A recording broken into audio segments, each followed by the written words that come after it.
Hi, my name's Hugh, and this is an SRI gas chromatograph. And today I would like to show you how to check for leaks using the pressure drop method of leak checking. So underneath the red lid, there's going to be some kind of a column, maybe a valve to inject sample into the column. Each GC configuration is a little different, so your GC may or may not have this valve. It may have a different kind of a column.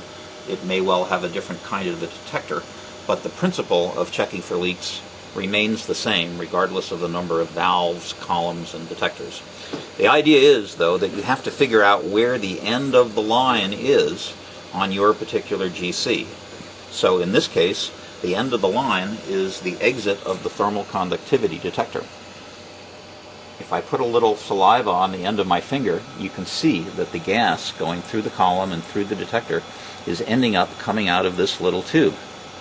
So if I plug that tube off, I'm going to plug it off with a combination of a nut, a graphite ferrule, and a Swagelok cap fitting.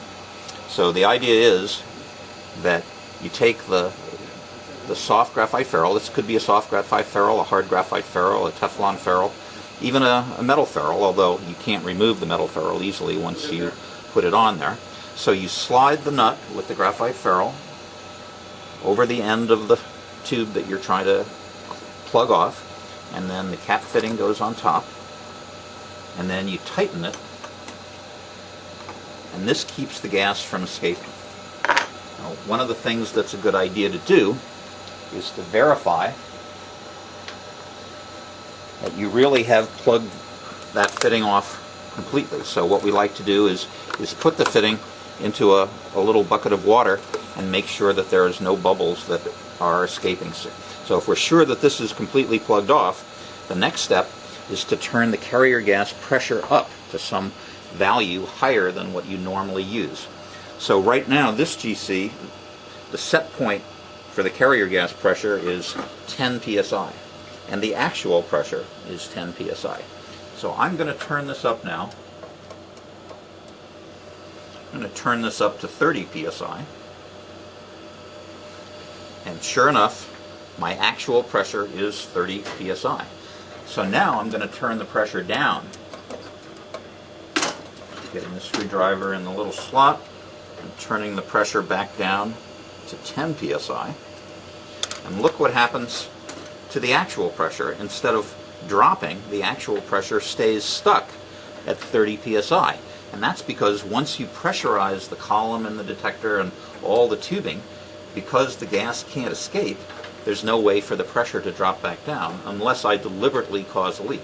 So this test proves that there's no leak all the way from the beginning of the GC, through the injector, through the column, into the detector, out of the detector, and finally up to this point, which is the end of the line for the gas. And up to that point, this proves that there's no leaks. So if this holds pressure for some number of minutes, you can see it dropped from 30 psi to 29 psi, well, maybe that's a very tiny leak. But when there's a big leak, the pressure drops more or less instantaneously. So I'll go ahead and remove this plug that I've put on the end of the tubing. And as soon as I do that, you can see the pressure dropping. See, it's going to drop all the way down until it gets to 10 psi, and then the control circuit's going to take over and keep it pressurized to 10 psi because that's the set point, and the actual always tries to equal the set point.